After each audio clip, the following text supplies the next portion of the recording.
তো এখানে যে মাঝখানে যে কালো দাগটা আছে, এই কালো দাগটাকে আমরা কিভাবে স্মুথ সবকিছু ঠিক রেখে কীভাবে স্মুথলি শুধু ওয়াটারমার্কটাকে আমরা বাদ দিব, সেই প্রসেসটুকু আজকে আমরা ভিডিওতে দেখব। আমি রাসেল মোশাররফ কোহিনুর গ্রাফিক্স চ্যানেলে আপনাদের স্বাগত।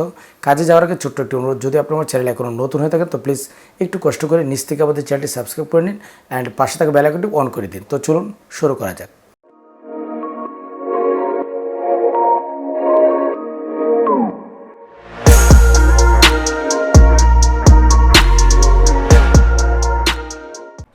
প্রথমে আমি একটি সাইন স্ক্যান করে নিচ্ছি।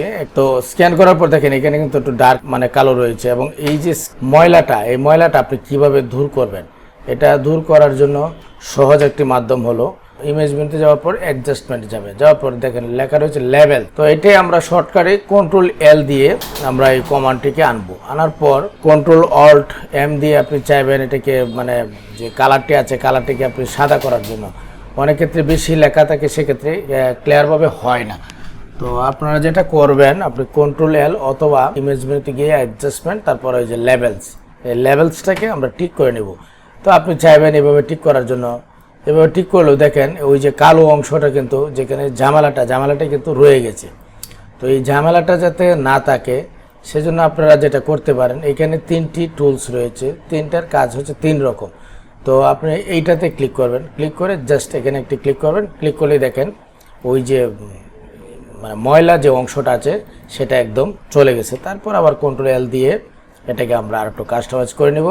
এটা খুব সহজে কিন্তু আপনার এটা সাইনের ভিতরে যে কালো ময়লা অংশটা ছিল সেটা কিন্তু আউট হয়ে গেছে। ওকে, তারপর আসেন এখানে দেখেন ওই যে গুল যে লোগোটি রয়েছে, ওয়াটারমার্কের যে লোগোটি আছে, এই লোগোটিকে যদি আপনি এখান থেকে আউট করতে চান, তো আমরা তো চাইবো Ctrl+Shift+L দিয়ে এইভাবে চাইবো আমরা করার জন্য, লাইট ডিপ করার জন্য। তারপর কিছু থেকে যাবে, এরপরে বেশি লেখা দেখেন একদম কেমন হালকা হয়ে গেছে। তো এইভাবে আসলে মূলত হবে না। তো আপনারা যেটা করবেন Ctrl+L দিবেন। Ctrl+L দেওয়ার পর আপনারা যেটা করবেন, ওই যে এইখানে যদি দেন, আমি যেটা বলছিলাম, এই যে দেখেন আরও ডার্ক হবে। এইখানে যদি দেন তাহলে দেখেন আর একটু অন্য একটা কালার হচ্ছে। তো এটা কিন্তু চেঞ্জ হয়ে গেছে, তাই না? Ctrl+L দিবেন। Ctrl+L দিয়ে জাস্ট এই ড্রপারে ক্লিক করবেন। ক্লিক করে যে ছায়ার যে অংশটা আছে শুধু এটাতে ক্লিক করবেন। ক্লিক করার সাথে সাথে দেখবেন আপনার যে এই যে ছায়াকৃত যে অংশটা ছিল সেই অংশটা এখান থেকে আউট হয়ে গেছে। ওকে ভিউয়ার্স, তো এইভাবে আপনারা যেটার ভিতরে ওয়াটারমার্ক যেখানে থাকবে সেই ওয়াটারমার্কটাকে আপনারা আউট করে নেবেন।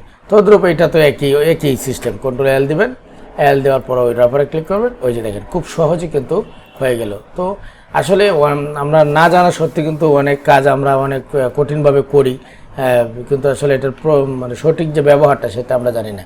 তো আপনারা এভাবে মূলত ক্লিয়ার করে নেবেন।